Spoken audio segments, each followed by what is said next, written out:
Hello there. A few months ago, I announced that I will be working more from the classical books for some time because I just got tired of looking at the screen and working chess on the computer. Like I said back then, I'm software engineer by profession, and I spend a lot of time looking at the computer screen. So when I do chess, I would like to use computer less and use classical books and physical board more. So I decided to work on several books, and the most important book I am working on is Laszlo Polgar's book. You can see it here, it's always in the background. So this is the Laszlo Polgar famous book, Chess, 5,334 problems, combinations and games. Like I said back then, I can just summarize what this book is all about. So this is a very thick book, and it consists on, like the title says, a little more than 5,000 problems, and these are sorted in several categories. So the first one is mate in 1. It has some 380 problems mate in 1. Then 3,500 problems of mate in 2. So this is the majority of the book is mate in 2. And then there is a mate in 3, some 500 problems, then 600 miniature games with combinations attacking the king mostly, then some combinations, tactical problems from the games of Polgar sisters, and then finally some 150 endgame problems. So this is the book, and my estimation is that I will need some maybe year and a half to go through a whole book, and I will probably do it again at some time. So I just wanted to share you the experience of going through this book. So as of a few days ago, I've passed 1,000 problems. So I solved first 1,001 problem from Polgar. So I solved all mate in 1 naturally, and I'm now working on mate in 2. Regarding the method of solving, so one method is just to open the book and look at the diagram and try to find out the solution, and then I write down the solution, so I don't have to go to the back of the book every time to check out if I'm correct. But I solve like 5 or 10 or 15 problems, and then I write all the solutions down, and then I just check in the end of the book if my solutions are okay. So this is one method. Another method is to put the position on the physical board, and then to think about the position. And again, I don't move the pieces, I just look at the board, try to find a solution, and when I think I find the solution, then I write it down, and again, after 5 or 10 problems, I check on the back on the book how does it work out. So I first mate in 1 I was solving just by looking at the diagrams, and then mate in 2, at beginning it was rather demanding for me. I had to spend some time on each diagram to find a solution. For some diagrams even 15 or 20 minutes. Some are very difficult, some are very easy. So I decided to put the position on the board, because it's very tiresome when you have to look at the position for 10 minutes or 15 minutes in the book. Because as I can show you, the diagrams are rather small in the book. So this is the typical page of the book. It's rather small, and if you can see these black squares, they are not fully black, rather they have this line fillings.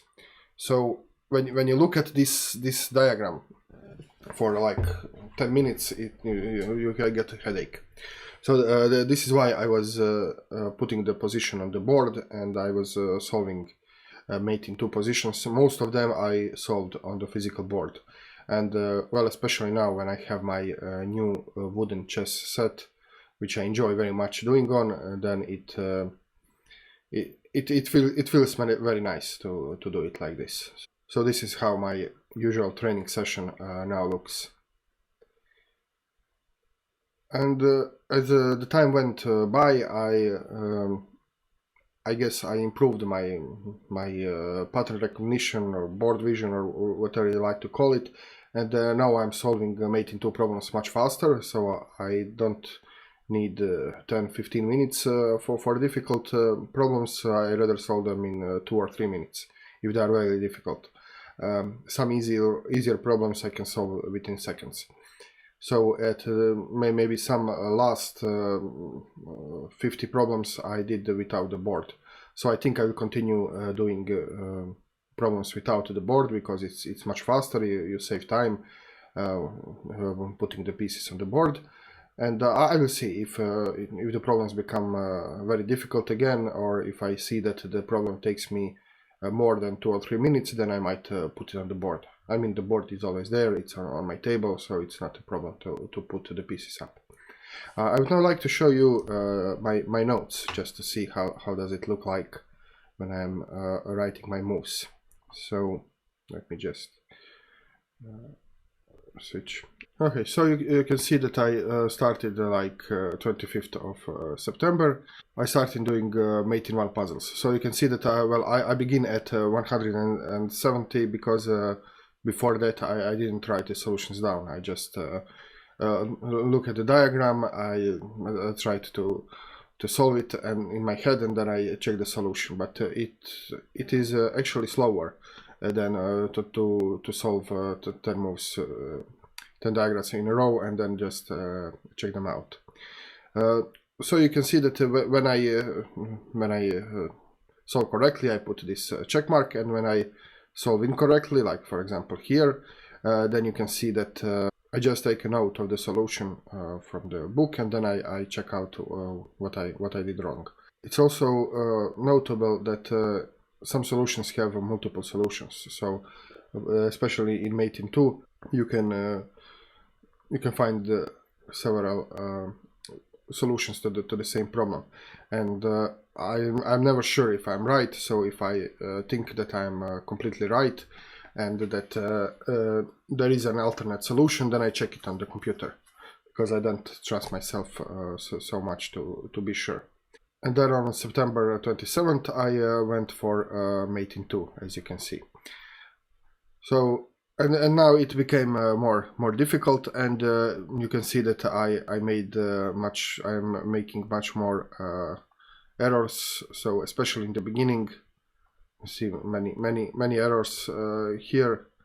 But it's important that when I see the error, I go every time over and I check out what the solution is. So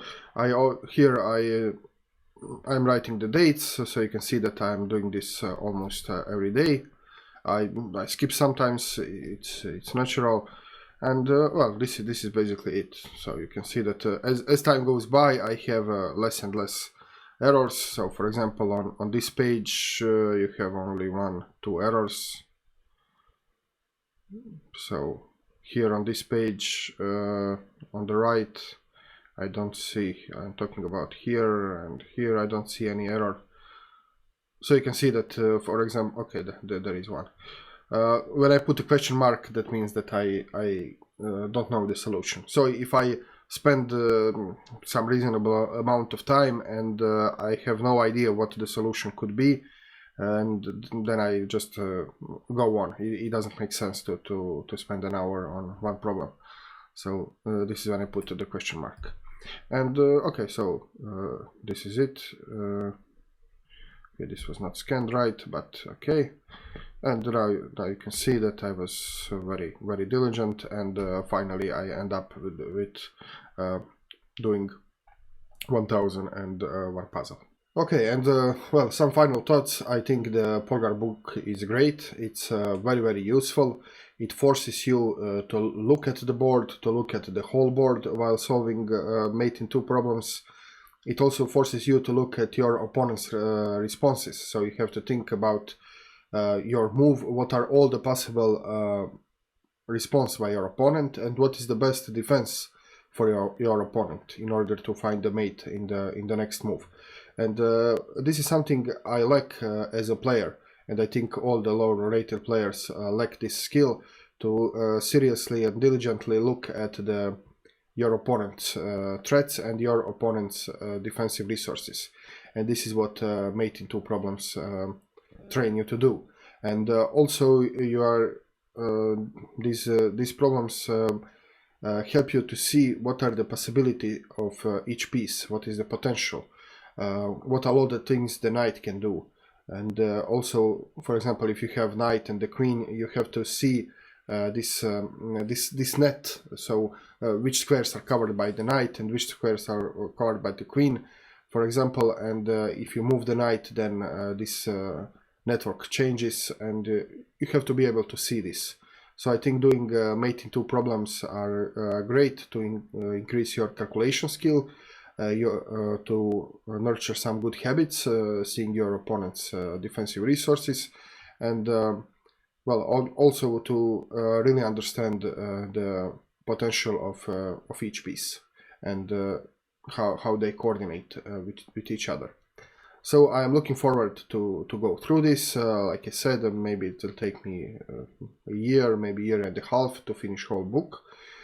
And I will probably at some point in my life go through this book again, because I think this is some kind of fundamental chess training which is never obsolete. And if you watch, for example, Chess Dojo and the Grandmaster Jesse Cry, he says that even today he's a grandmaster, and most of his studies are based on endgame studies and positional chess.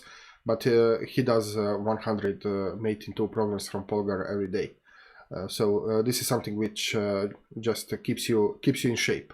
Like if you are training soccer, then you want to have a habit of jogging regularly, because if you don't run, you will not be able to play soccer. So the same is with chess.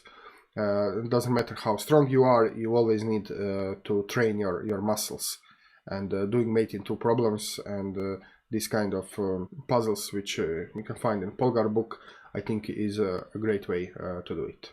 Okay, thank you very much for watching. I hope you will find this video useful. Please, if you didn't subscribe to my channel, click the like button on the video, leave your comment below, and see you very soon. Cheers.